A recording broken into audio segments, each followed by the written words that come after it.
And greetings. Happy Tuesday. Thanks for joining us here today. Live and on demand on Blaze TV. McIntyre, they are here with me as well. If you would like to join us today, 888-900-3393 is the number to the Blaze. That's 888-900-3393. You can also let us know what you think about what we think via the stevedeace.com inbox. Steve@stevedeace.com is how you can email the show. That's DEACE. Try liking us on Facebook, although those tries are getting more and more successful as Facebook continues to grow, albeit at a snail's pace. Our Facebook page. So we appreciate that. Also, you can follow us on Twitter at Steve Deace Show. And if you're looking for clips of the show that you can sample and share with others, go to youtube.com/Steve Deace. And the last name is DEACE. And don't forget, if you're not yet a subscriber to Blaze TV, there's never been a better time than right now. First of all, we need all the platforms asking the questions that our media won't ask that we can get right about now. And we're doing that here at The Blaze. But we also have made it cheaper for you than ever before. $5 and change a month is all it costs right now when you go to blazetv.com/Deace and use the promo code Steve. blazetv.com/Deace and use the promo code Steve. I've got to believe we've done at least one show in this recent past that's been worth about $5. And if we haven't, somebody here at The Blaze has, because we do exclusive content for you at Blaze TV that we don't share with the general public, like our Overtime, when we'll be breaking down a devastating political ad that the Trump campaign just released. You'll get a chance to see it here in a moment, courtesy of Aaron's montage. We'll be breaking that down today in the Overtime. You don't want to miss it. blazetv.com/Deace. Promo code Steve. We've got a jam-packed show as we typically do on a Tuesday, fake news or not, coming your way.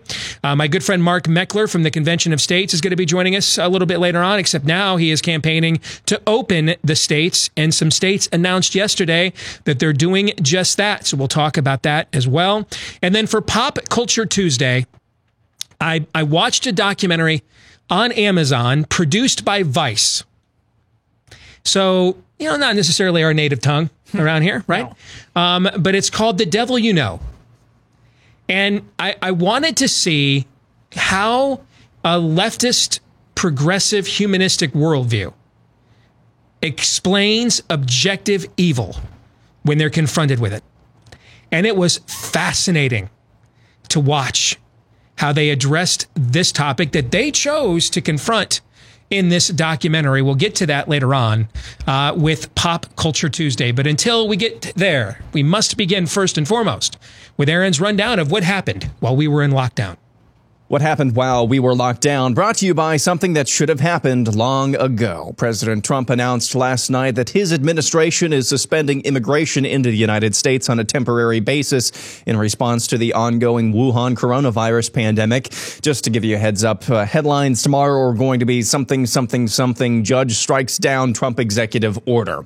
But a guy can hope. What a guy can also hope for is speedy justice coming for those who carry out immense evil and cause suffering on grand scales, which appears could be happening to North Korean dictator Kim Jong-un. Reports first circulated last night on CNN saying the God King of the Hermit Kingdom was in grave danger following a surgery. This morning, South Korean news outlets disputed that report, saying there's no indication Kim was in any danger. That report was followed up once more by Bloomberg White House correspondent Jennifer Jacobs, who reported the Trump administration has indeed received information that Kim Jong-un had heart surgery last week, and if he's alive, his health is in poor condition. Literally crashed yesterday. For the first time in history, oil was trading in the stored because demand is so low. Prices for the May contract rebounded to negative $4 this morning, while the June contract started its plummet as well. You may remember CNN anchor and brother of New York Governor Andrew Cuomo. My tooth. These are not cheap. I'm telling you, I was hallucinating. My dad was talking to me. Last week, so naturally, CNN posted this video last night. All right, here it is. Meanwhile, in New Jersey, Elizabeth City Police shot this video for us to show us how drones work.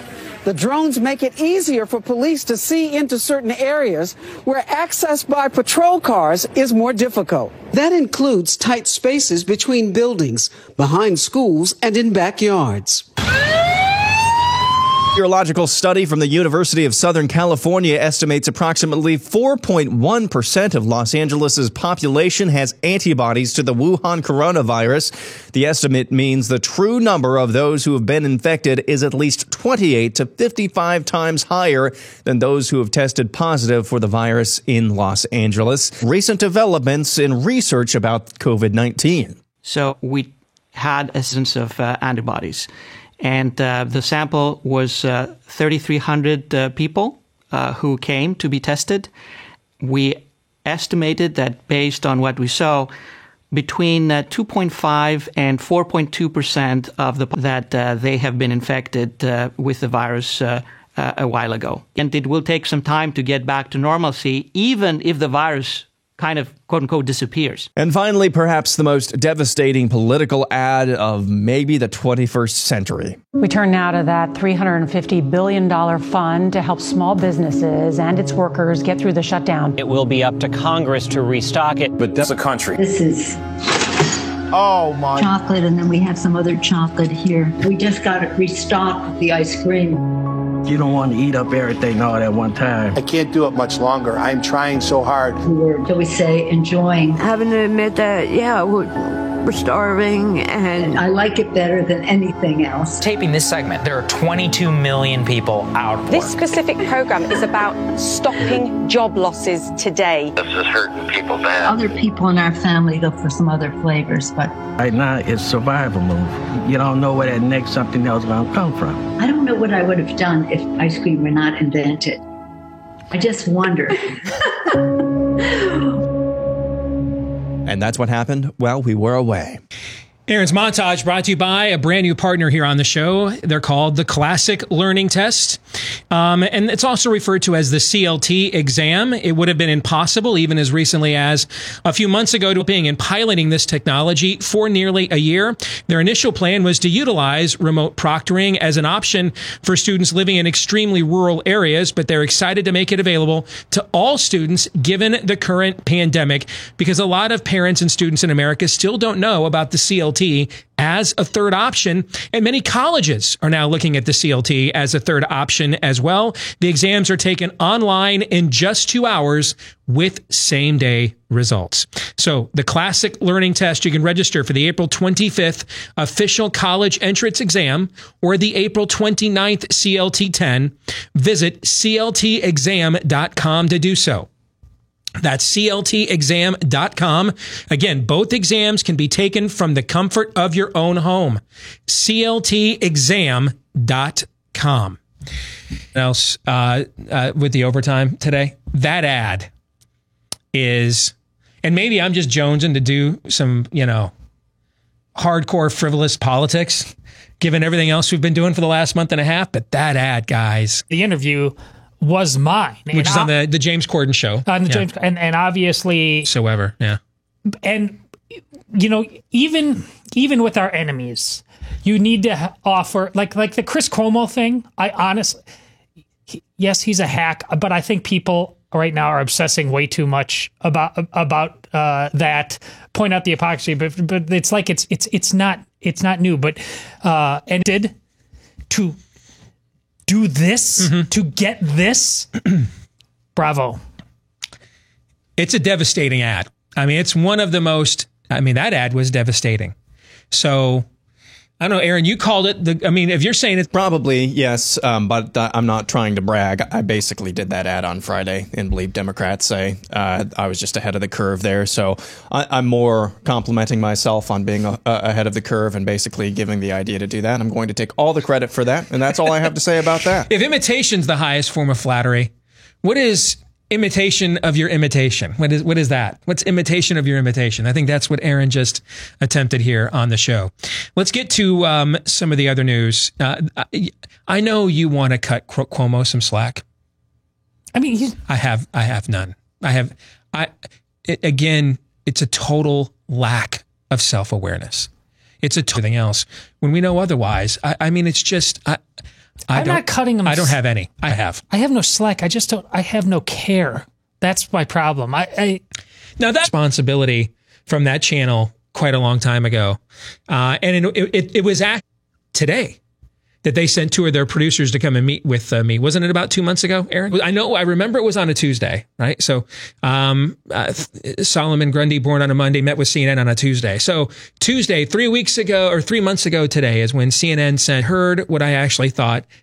Miraculously, I never heard from them again, right? So I have no, to quote the great prophets, Led Zeppelin, no quarter.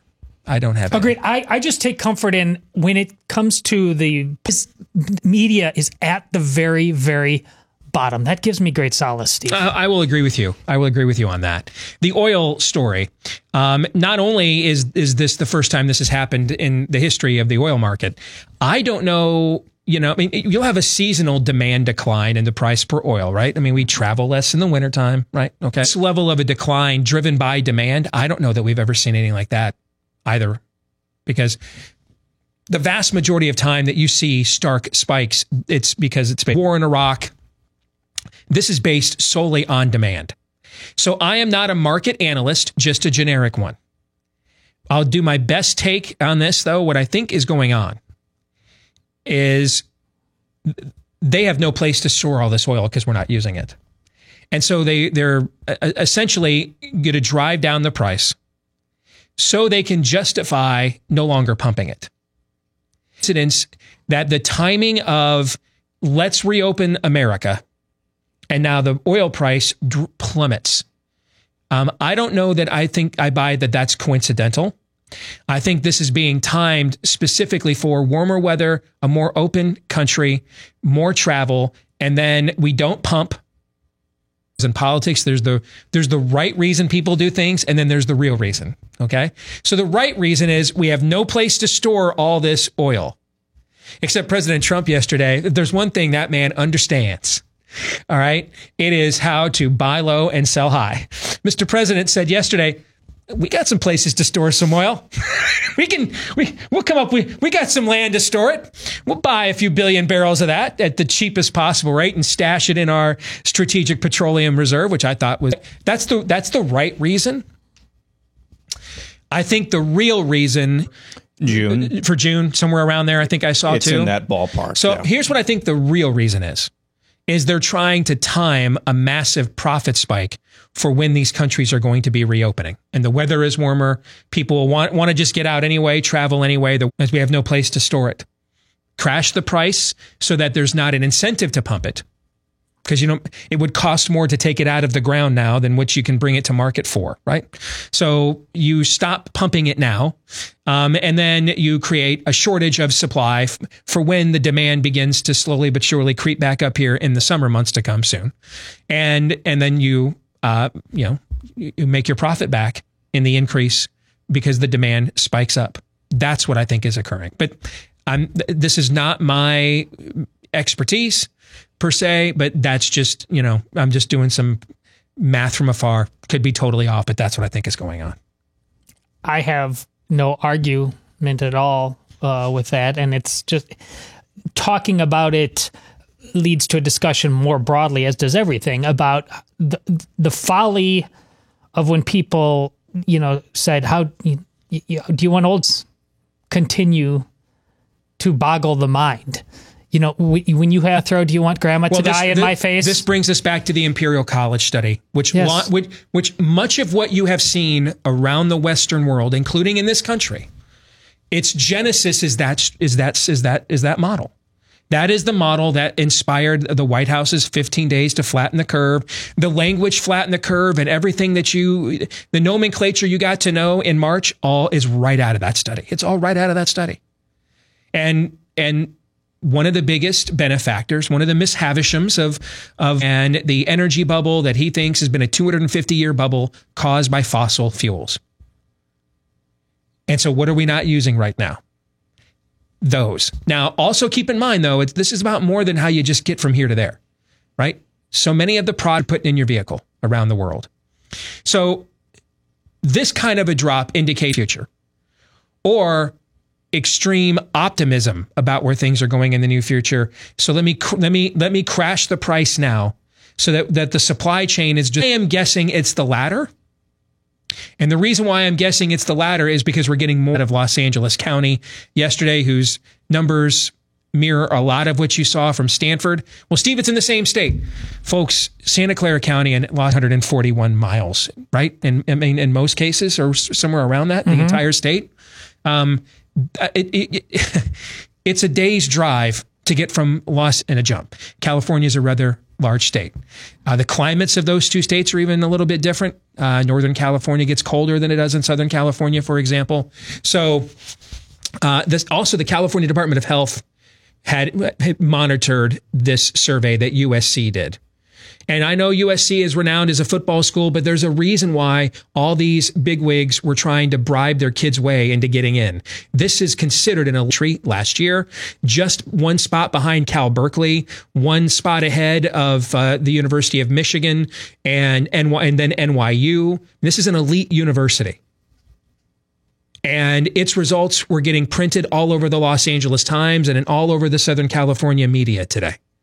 And there's a lot of folks that are reading that now that are asking themselves, you already were seeing protests in California before. And now that I think John Ioannidis is right that there's another group of people that will, they will cling therefore for the rest of us then. But if you're already having protests in California, and I don't know that helps your effort to keep people pinned down. Sweden just published an antibody study. Did you see this one that came out? Yes. That came out today. And it showed at least 11% of the country. They surveyed their entire country. It showed at least 11% of the country had antibodies.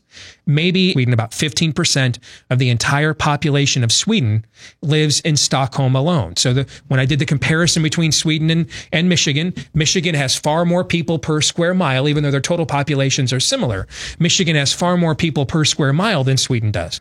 But Michigan doesn't have any concentration of population in one city like Sweden does, where 15% of its population lives in just one city, Stockholm. And what they found there is a third of those people already were presented with antibodies.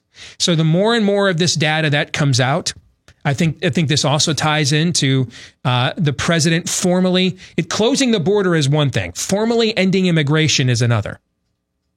Because that now will give you an authority or an instant authority from a deportation standpoint. That maybe you thought you didn't have before. And where are you seeing outbreaks now in a couple of these rural states, like the one we live in Iowa? Where are we seeing these outbreaks? Meatpacking plants. That impacts the supply chain. Who primarily works at a lot of these meatpacking plants? Illegals Immigrants, do. Illegal or otherwise. Illegals typically do.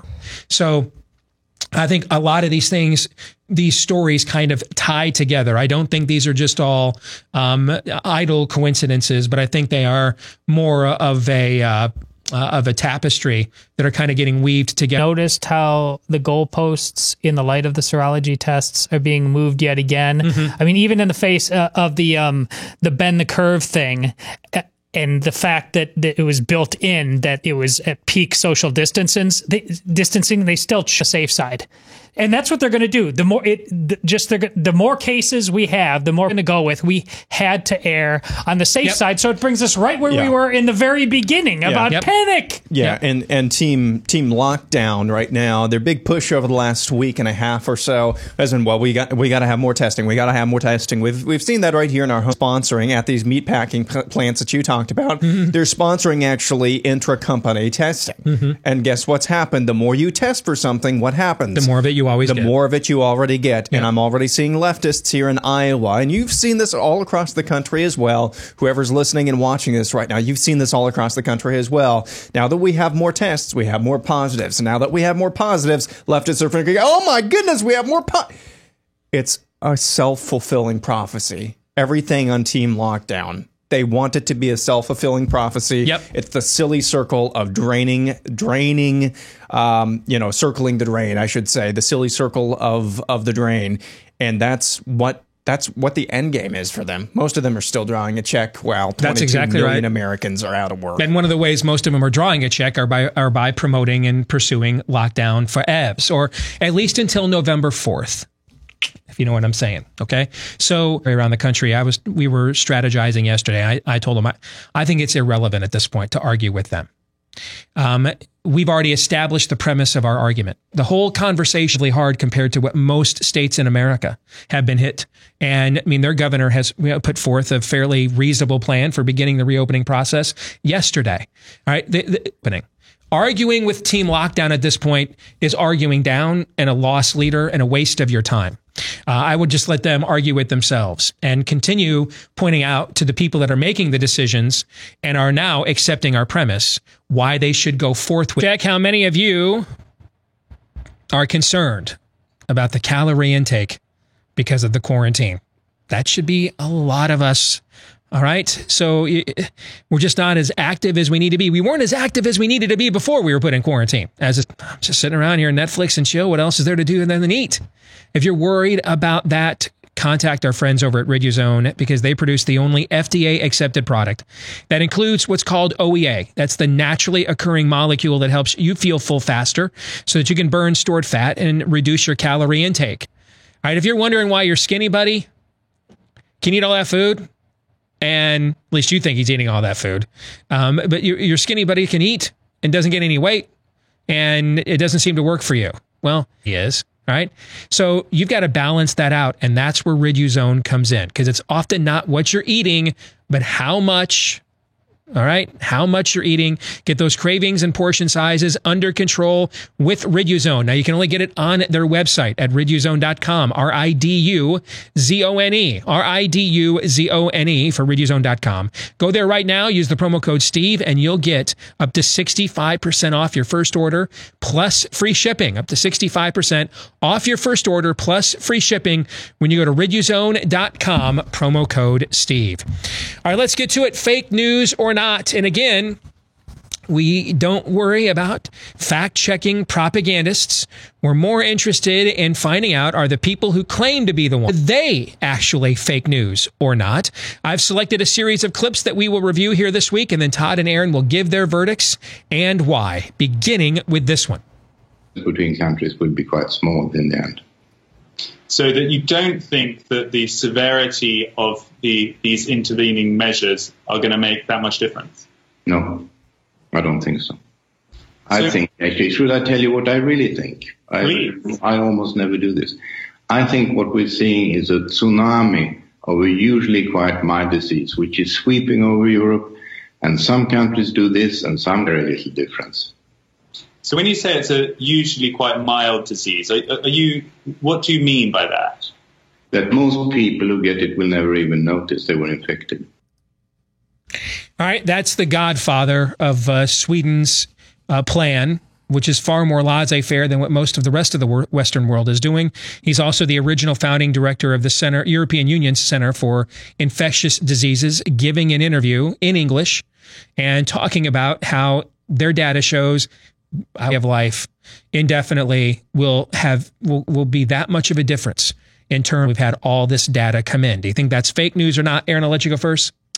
That is not fake news. That squares with the more lucid, the more lucid analysis of the actual disease, of the actual virus. Not models of the actual virus that we've gotten. That squares with every single analysis between the epidemiologists and the doctors and the experts when it comes to this virus.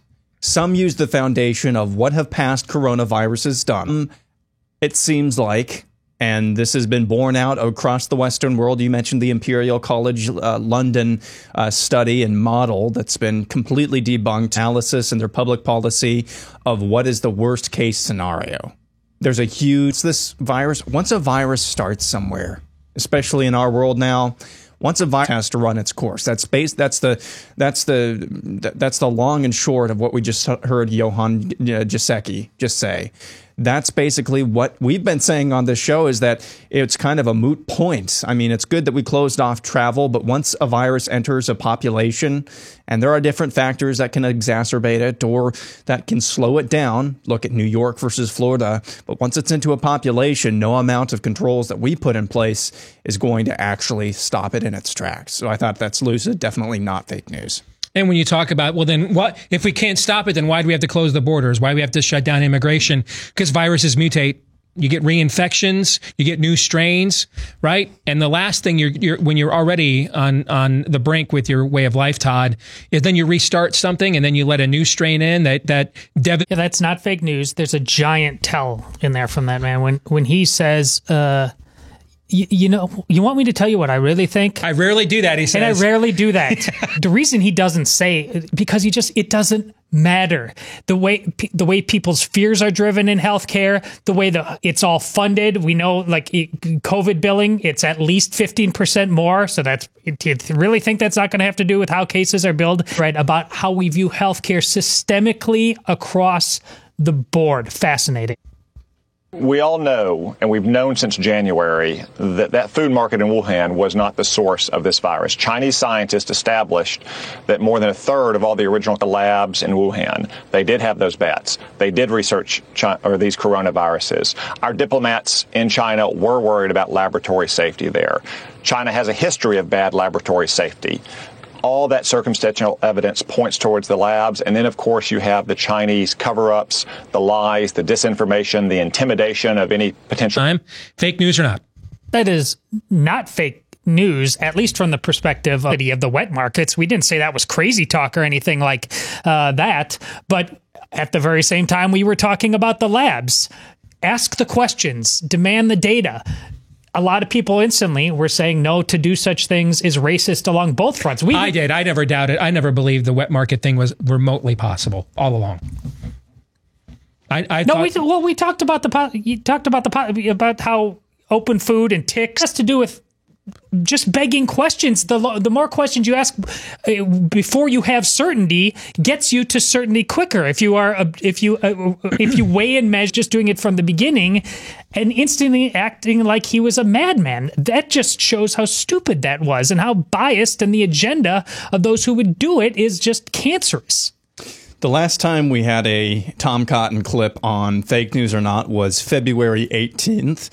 So that's a little more than 2 months ago now.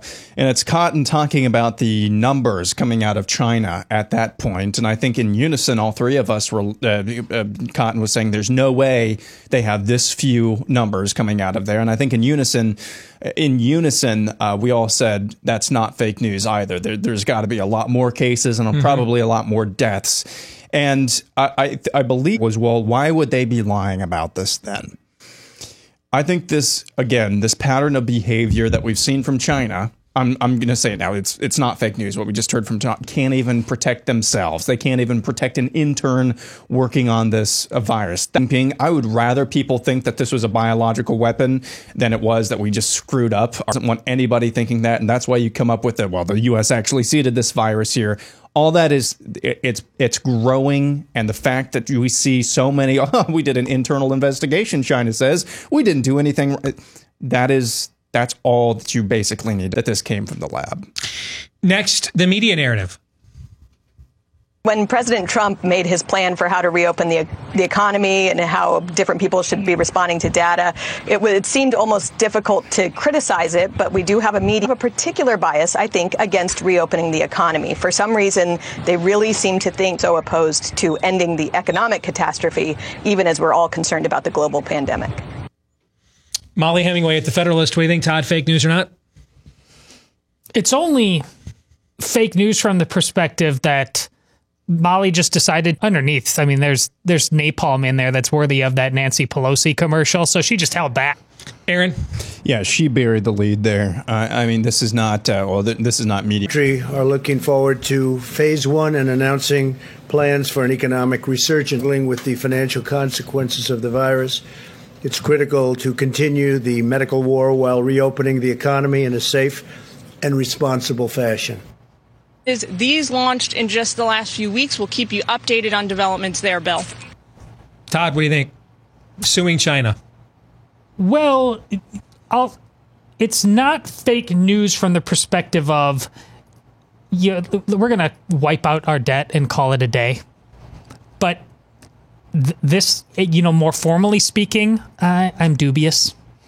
I mean, what the WHO on the healthcare side was totally over China. undeniably. So I just sooner or later. How many federal judges wouldn't prefer to be living in China? Yeah. So I think you just say, no more debt. All right, Aaron, what do you think? Agreed. I think the biggest middle finger to China would be to localize and bring back all of the infrastructure that we've sent over there over long term. What'd you think of his idea? That's the only attainable or realistic idea that I have. I mean, if I had my way, just completely cut China. Just completely cut China. Are we not capable? Didn't say willing. Capable of actually doing everything we have China do for us? Yes, we could. We could. It would be a lot more expensive because the American worker requires a higher quality of living than the Chinese sweatshop workers do. So if I had it my way, I would just, I would send a threat militarily or economically to us ever again. Here's the thing about suing China. It underneath all that is this assumption of this world common sense. Yeah. That does not exist. No. Much of the world is against us. It's a zero-sum game. All right, we're going to switch gears and look at this more domestically when we come back. Our buddy Mark Meckler from Convention of States is going to join us. He's got an effort going on right now, Open the States. So we're going to talk about that. Some states announced yesterday they're going to do that. What's his take on that? We'll get to that and more next. Stay tuned. And we're back with Hour 2 live and on demand on Blaze TV, radio, and podcast. Steve Deace here. 3393 is the number, 888-900-3393. Steve at stevedeace.com is how you can email the program. Like us on Facebook. Follow us on Twitter at Steve. Already a 5-star review, because the more of those we get, it helps the show to grow. We're not doing much else right now. All right, so keep those 5-star reviews coming. All right, let's get to Pop Culture Tuesday, brought to you by Brickhouse Nutrition. With all the talk about coronavirus, people have stopped talking about the flu and all that other stuff, even though it's still going on right now. That season's not over yet. One of the best ways to avoid getting sick is to have a healthy immune system, which is why you should be considering fortifying your body with Field of Greens by Brickhouse Nutrition. Put it in with any water-based drink, and there you go. USDA certified organic fruits and vegetables, which boost energy and supports a healthy immune system. All right, so you'll get those prebiotics and probiotics and vitamins and neutrals, vitamins and nutrients and fiber that's missing from a lot of our diets today, as that stuff gets stripped down for mass consumption and long shelf lives. If you want to give Field of Greens a shot right now, you can save 15% off of your first order with the offer code Steve at Brick. There's just not a lot I'm really interested in right now. Tiger Lily, what's it called? Tiger King. Tiger King. Thank you. The dude code. There is a time that the dude code calls for a certain amount of sneering, because the dude code is heavily weighted towards contrarianism and not joinerism. Doesn't mean you don't ever join, but the dude code urges you to be far more. So this is a time that I think the dude code calls for a certain amount of sneering. So I just won't watch it now out of spite, because it's one is which. But I'm looking for stuff to watch, man. And Noah and I are totally copying you and your wife by going through all the Marvel movies in order. I mean, I love the Captain America movies. I mean, I love Captain America. It was one of my favorite heroes growing up. But I just watched the first Avenger last night all the way through. I haven't watched it all the way through, stem to stern, in several years. I mean, I just adore that movie. I watched it like 3 weeks ago. It's just fantastic. It just nails the period of time. I mean, it's just a phenomenal film. It's just so, in a slightly innocent but not naive way, if that makes sense. Totally. Channel guide for DirecTV on the Vice channel are either about weed or sex toys. Okay. At least that's whenever I'm on the guide. That's for Channel Vice. That's all that's all that they talk about. So when the channel of weed and vibrators decided to tackle the question of Satan, I'm sorry, I could not resist. With the broader and larger culture thinks of these existential types of themes and issues, and how they approach them, how they address them. women prefer to act as if these dilemmas don't exist, these debates. So I couldn't resist. I bought this, and I even bought it because it was $10. I like, okay, I've got it. It's 5 episodes, $2 an episode. If I rented it, I gotta see what this is about. And it's about a guy named Pazuzu. Oh, okay. Okay. It's the name he gave himself. His real name, I think, is Johnny.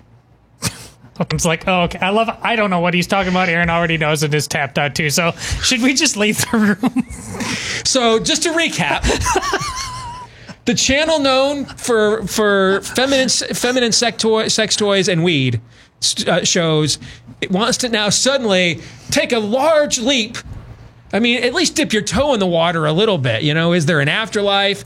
No, we're going to go right to... I think you did watch Tiger King, because this pretty much was the plot of Tiger King. Well, I don't know that Tiger King is tackling some of the themes that come up in this one. Okay, and the object is about a guy named Johnny who changed his name to Winston-Salem, North Carolina, a few years ago, and this guy is a murderer, maybe a serial killer. And we don't really know because now you're in. Now you're in. Now they don't want to let you see like any of the autopsy photos or because you would think that would spurt blood all over the cell, right? Okay, so they won't let you. They don't want to show you any of that evidence. But that is the official story. Now let me say this.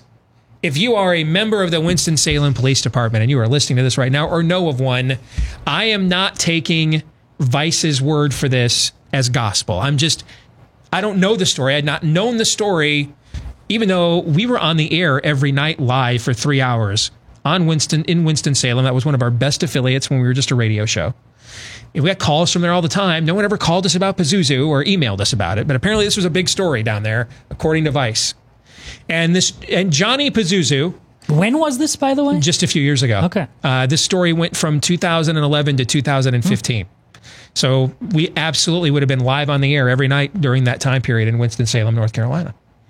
And this guy lived his house is still there. He lived in a house in a Winston-Salem suburb, and he turned it into an homage to the devil. And this was well known in the neighborhood. And teenagers would go there to act out, to rebel. Death metal played all, crushing volumes all night long. It was the place was scurvy. It looked like right out of the show Hoarders that my wife likes to watch because she's like studying the people that get caught up in this. And I think she's also fascinated by somebody who's the exact opposite of her husband. I mean, our trash can is full to the brim every week. Every week. People got to ask themselves, what in the world goes on at your home? Every week, our trash has trash piled up over the top because anything you throw it all away. Keep nothing. I'm the exact opposite. I don't keep anything I don't need right now. Chuck it. All right. So I think that's why my wife is fascinated by these hoarder shows, because she has lived with the antithesis of this for the last almost 25 years now. So, they did rituals, they did drugs. He tried to put on orgies. This was, and apparently this was like well known in this neighborhood in Winston-Salem, North Carolina, that this was going on. And I think the Vice tries to make it look as if the neighborhood tolerated this, but because they thought this guy was just acting out for attention. He was pulling an Ozzy Osbourne from back in the day or Marilyn Manson kind of an act, but this wasn't real. Even though he had been charged with beating his mom, who lived in this home with him. He'd been charged for assaulting his mom. He had a harem of girlfriends that he called his fiancées. And one of them physically assaulted his mom too. And where this whole thing blows up one night, the cops would call all the time or get called all the time. They just would not shut this guy down. Again, this is according to the documentary. I don't know what's true or what's not. All right. And what ended up blowing this thing up is one night, one of his friends were over there, and the documentary never explains why this occurred. Good, no problem. Just a firecracker or something. She goes back in and gets ready for work and then just goes to work like nothing's going on. And a woman whose dad helped Johnny Pazuzu bury the body, and her dad told her about it, she went to the police, and the police, she says, did not listen to her. They went over there. They literally asked, hey, do you have a body in the backyard? The documentary claims this is what Winston-Salem police did.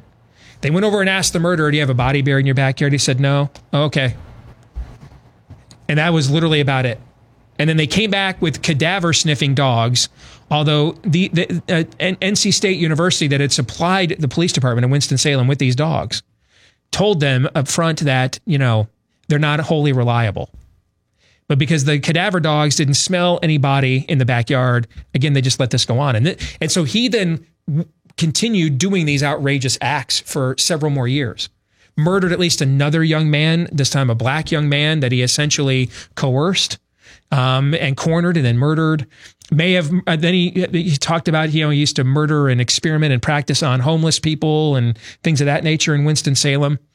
And then this finally went so far that the ex-girlfriend who had a child with the guy that was dismembered and then murdered had pushed the police so far and local authorities so far that they finally went over there and dug up his backyard and found the remains of her boyfriend, her former boyfriend, the father of her child, and found what had really been going on in this home the entire time.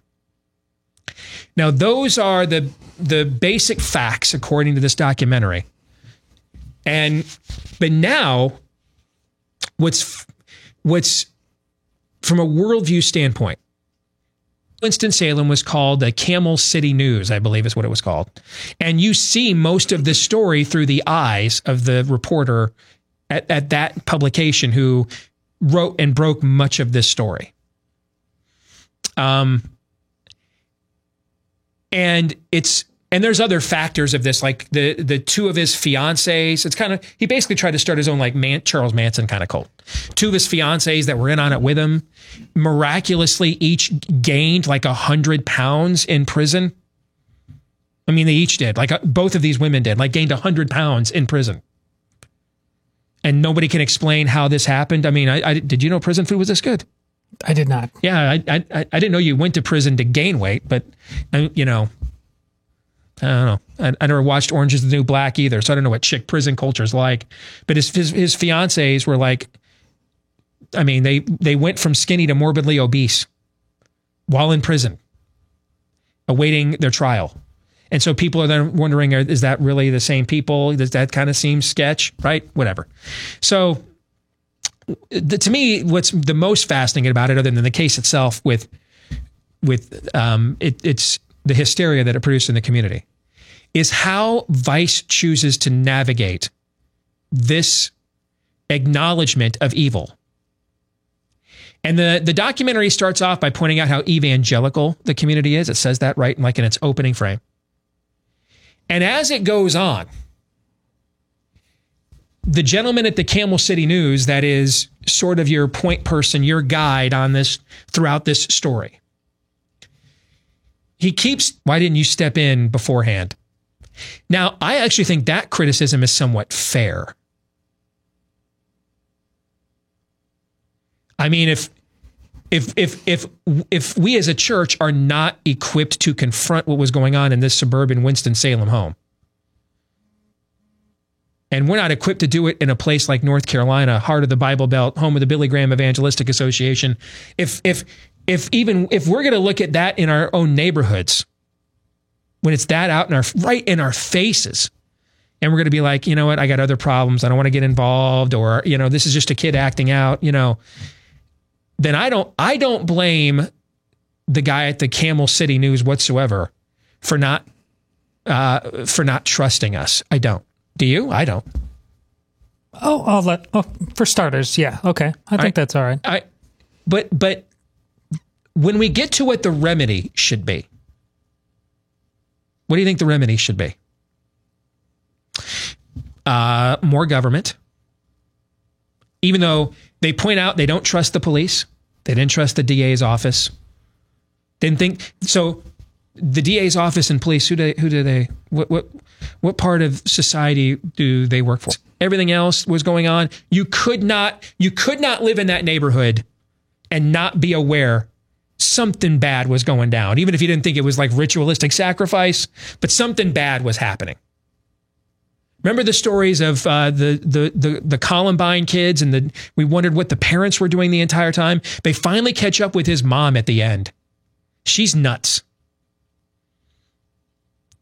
I mean, she just calls him by Johnny. Even though he assaulted her, she lived in this home when this was all going on. She just chose to create an alternative existence. Like, this can't possibly be happening. And so the solution is, so the church gets all the blame at the beginning because the church let this go on in this quiet suburban Christian community. And throughout the story, you know, when they show you like some of the most depraved things that went on, all the drugs, you see people do heroin and everything else, and more and more oversight to the government that you state you don't trust. And then they say, hey, you know, society needs to be more involved in reaching people like Johnny Pazuzu. And what you find out at the end is that this guy from the Camel City News, that's kind of the point person on this story, what you find out at the end is his own son has gotten involved in drugs.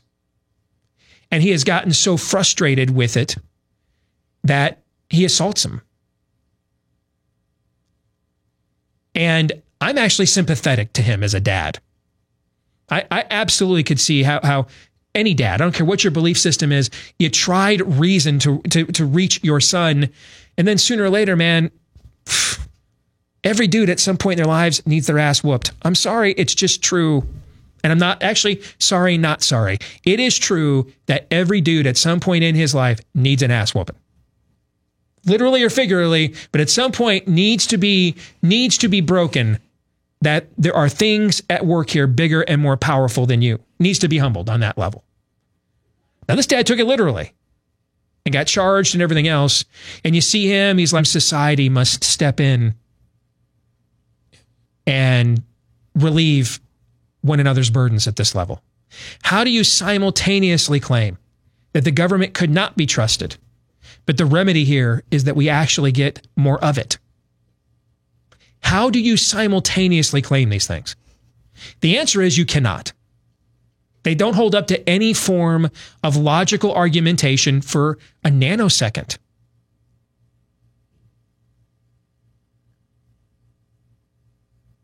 But when you remove God and objective evil from the equation, and you try to rationalize how that mom allowed that to go on in her home. She even admits at the end she actually saw what they were doing and still just whatever. I couldn't accept my son would do this, so I just went on with my life. And her home, this home that she's now moved into, is literally a shrine to her kid. They never tell you was there some abuse or something. Like, they can't point to one particular thing that caused him to snap. Guess what other question never gets asked in the whole documentary? Where's Dad? Right? That's never asked. It's never asked. Where's Dad? And I was just fascinated by their attempt to actually take a look at objective evil, then explain it away that that's not what it is. And then transgenderism just before that. We simply do not have eyes to see and ears to hear. So then when we butcher coronavirus and the models that have maximum distancing in them, you say, but no, clearly the models were wrong just because we broke them. We did distance. And so you keep telling your things. You keep saying things. Mm-hmm. And if God is so far out of even viability as something to discuss, inevitably you will make shows like this. You simply do not have eyes to see, ears to hear. There will be documentaries made by you, and if they have a laugh track, there's going to be some very serious, ugly ones, but if they have a laugh track, it's going to be Spinal Tap. Oz goes up to 11. Well, why didn't you just make it louder and go up to 10? No, Oz goes up to 11. That's just the farcical level of denial from the get-go you have to buy into in order to make as you say, how many hours? 5 parts? Is this 5 hours long? Yes. Which means the 5 hour-long episodes, 45 minutes minus commercials. The amount of man-hours then you put in to make that is a lot. Mm-hmm. Especially if it's a story that evolves over the course of years, actually. And so it's totally, it's not even brought up. It's just the evil God. It doesn't cause They even honestly portray idolatry. One of the women that's addicted to heroin admits that it's her escape. It's the only front. So much of the laws of nature and nature's God. All over it. A guy, when he's not, because he's a leftist, but when he's not trolling his political opposition and actually looking at issues that I think most people would agree are actual issues or problems, when he's doing stories on that, almost every single time, and I watch some of these clips because he does it in a very entertaining way, but almost every single time it fits the same MO. That is, government created the problem. People created the problem. The solution, more government, more people. That's the same thing. So we drain circle then. Yes. Yep. That's what we do. We'll come back more here in a moment. Stay tuned.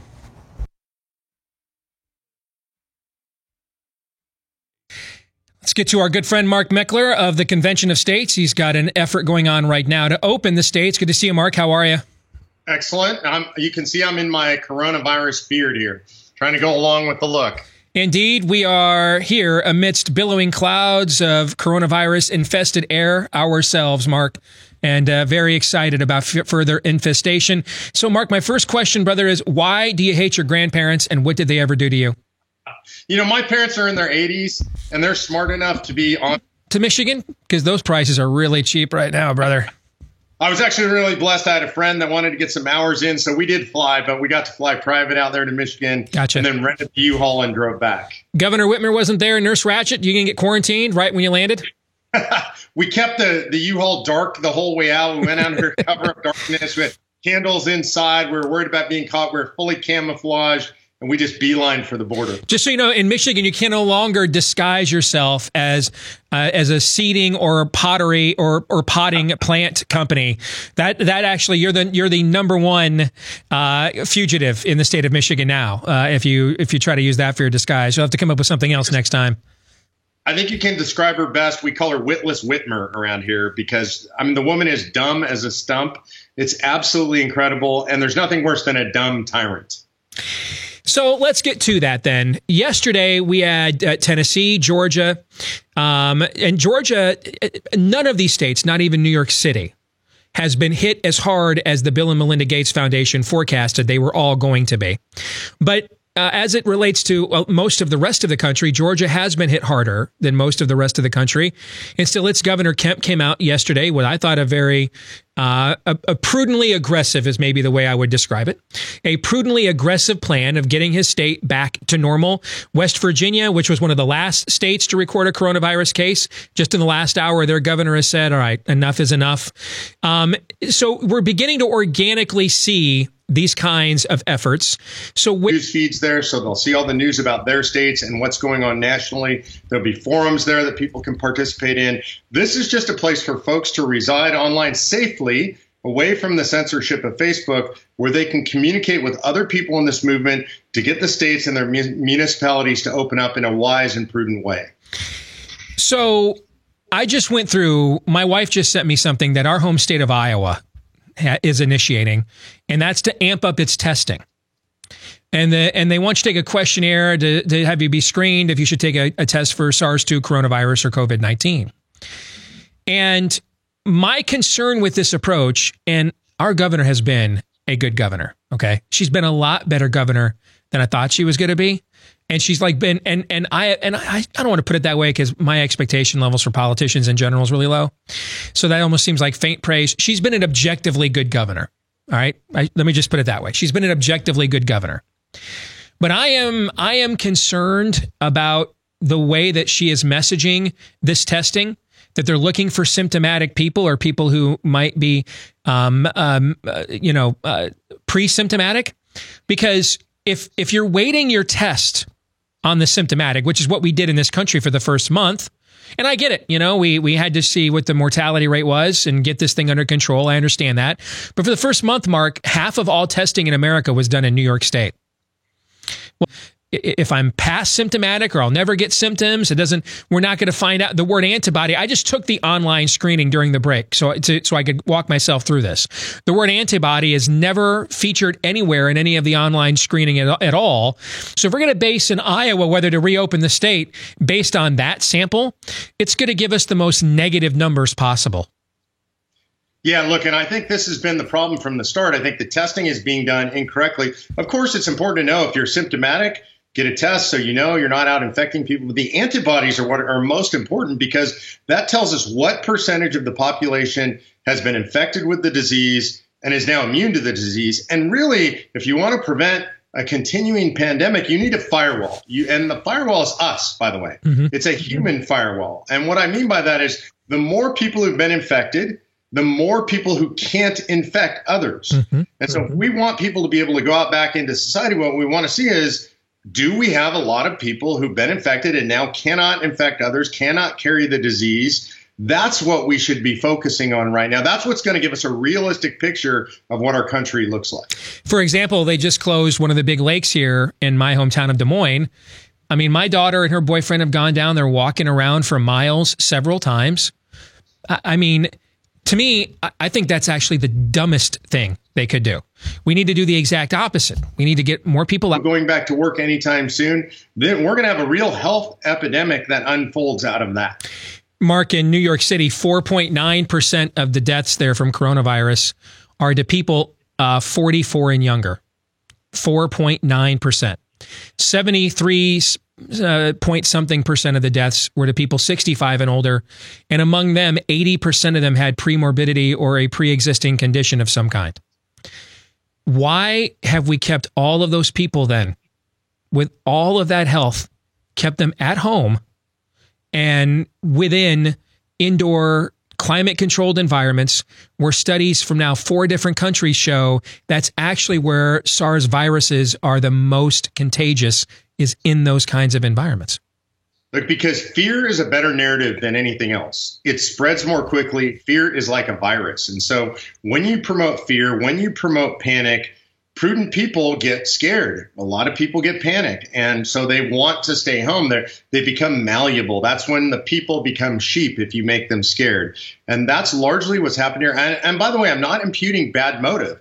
I think a lot of this has been driven by medical professionals. And we have to remember the medical professionals' only job is to protect health, to protect life. It's not to balance with anything else. It's not to worry about, if you're a doctor in a hospital, you're not worried about the psychological aspects of economic devastation. You're not thinking about addiction. You're not thinking about unemployment. So we need a balance. We haven't had a balance. All we've had is fear, fear, fear. And one more thing, Stephen, I think this is really important.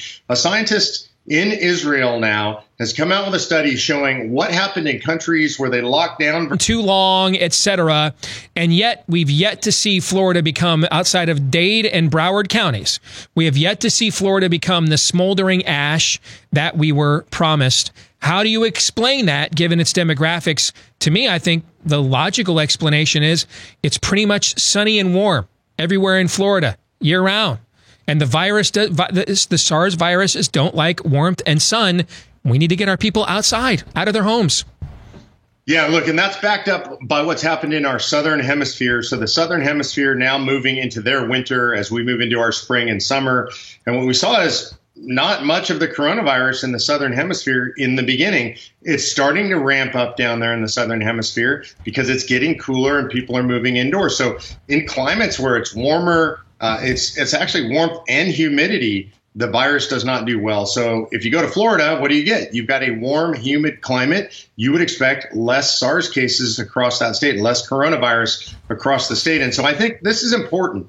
We have to look at these on a one-off basis. What's going on in a state? And even within a state, what's going on in a county? Kansas is in total lockdown, and the majority of counties in Kansas have experienced exactly 0 cases. Why is the whole state locked down? This is the kind of problem that people are reacting against. This is why we have open the states. I mean, if you lived in New York, if you didn't live in one of those 5 boroughs, if you lived in Albany or Rochester, you, by and large, other than you can't go anywhere, you would not know what this is about, because even in that state, as terrible as it's been, it's not, New York City has not been the entire state. So if I go to openthestates.com, what happens? What do I need to look for when I